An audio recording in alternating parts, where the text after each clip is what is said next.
Saya sedang berada di depan makam Mbah Soleh, ya, di Ampel, Surabaya. Bisa hidup 9 kali dan meninggal 9 kali. Dan ini menjadi bukti, menjadi saksi hidup. Masya Allah, subhanallah.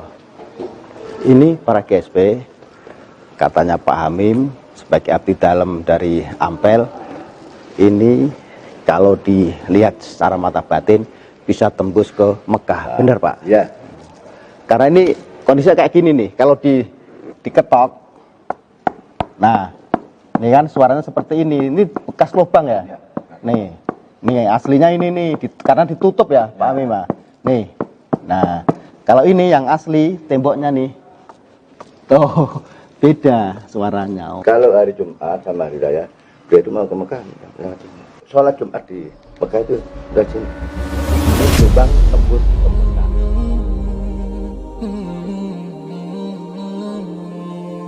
Saya punya istri saya, alhamdulillah, satu-satunya ya. 13 bersaudara, satu meninggal, ya. Dan yang bungsu, anak nomor 13, anak sial bukan ini. Yang terakhir nomor 13. Alhamdulillah belajar di Madinah, alhamdulillah hafal Quran, ya.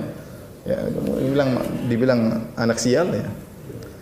Oleh karenanya banyak hal yang aneh-aneh yang tiba-tiba muncul di masyarakat.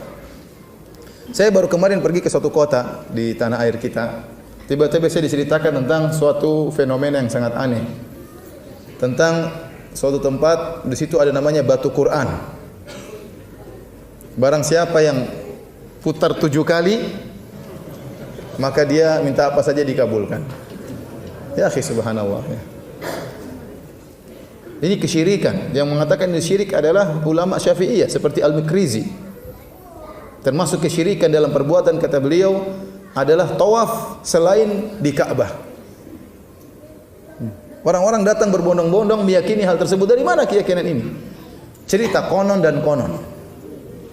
Tanya-tanya gimana ceritanya kisah batu Quran ini?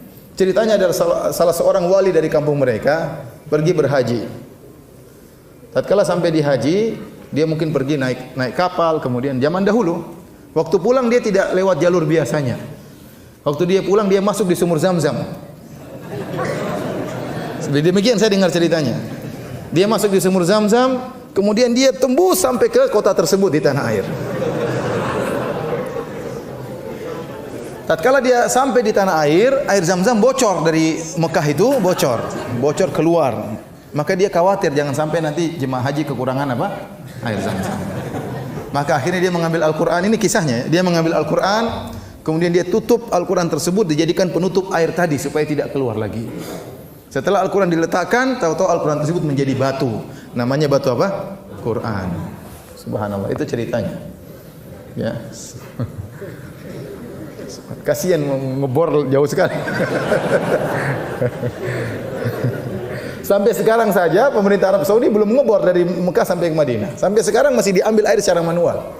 Antum kalau pergi ke hajian atau umrah, antum bisa turun di tempat parkir nomor 5. Ya. Di situ antum lihat banyak trek-trek seperti trek-trek minyak Pertamina itu ya. Itu ngedrop air dari Mekah sampai ke Madinah. Belum dibuat, atau kita perlu kasih tahu pemerintah Arab Saudi sudah ada bor sampai ke tanah air. Ya. Luar biasa. Tapi masyarakat menerima dengan mudahnya. Ya. Menerima. Ya akhi, subhanallah. Ini dari mana seperti ini? Ya. Kemudian kalau kita telusuri cerita tersebut, sekarang kita bilang cerita itu pasti tidak benar. Pasti tidak benar. Bagaimana kemudian orang ini menjadikan Al-Quran sebagai tutup air? Enggak kurang ajar seperti ini. Ya, Al-Quran jadikan apa? Kan ada batu yang kenapa Al-Quran jadi tutup apa? Tutup air. Kemudian Al-Quran tersebut berubah jadi batu, menjadi benda yang lebih hina. Al-Quran mulia atau tidak? Kenapa dirubah jadi batu? Dikutukkah oleh Allah jadi batu? Al-Quran berubah jadi batu. Kemudian sebagian orang tawaf tersebut di situ pakai celana kolor saja, apa enggak kurang ajar? Tawaf di Al-Quran pakai celana kolor. Jadi kalau sudah sesat ditumpuk dengan kesesatan-kesesatan yang lain. Diyakini oleh masyarakat, datang ramai-ramai berbondong-bondong antri. Dari mana akidah seperti ini? Dan tidak ada orang berani mengingkari. Saya pun belum berani kalau ke sana mengingkari. Subhanallah, kasihan masyarakat. Harusnya ulama-ulama di sana berbicara, harusnya. Ya, harusnya ini kewajiban bagi mereka. Ya, kewajiban bagi mereka untuk mengingatkan. Ya, jadi kalau kita mau telusuri keyakinan yang tersebar di masyarakat sangat banyak dan tidak ada dalilnya dari Al-Quran maupun Sunnah Nabi Sallallahu Alaihi Wasallam.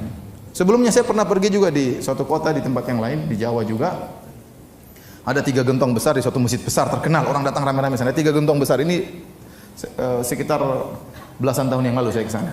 Ada 3 gentong besar, anak-anak datang kemudian diusap-usap dari air tersebut. Ya, air mungkin gentongnya sudah berlumut dan macam-macamnya. Saya tanya kenapa begitu? Katanya ada sambung ke sumur Zam-Zam. Subhanallah. Ini proyek luar biasa, triliunan ini. Antum bayangkan bikin lobang dari Jawa ke Mekah itu apa enggak triliunan itu? Bisa habis apa namanya? Anggaran negara. Baik, hadirin dan hadirat yang dirahmati Allah Subhanahu wa taala. Jadi yang berhak berbicara tentang akidah adalah Allah dan Rasulnya, terutama tentang sifat-sifat Allah Subhanahu wa taala. Kata Imam Ahmad rahimahullahu taala, la yusafullahu illa bima wasafa bihi nafsuhu wa bima wasafa bihi rasuluhu.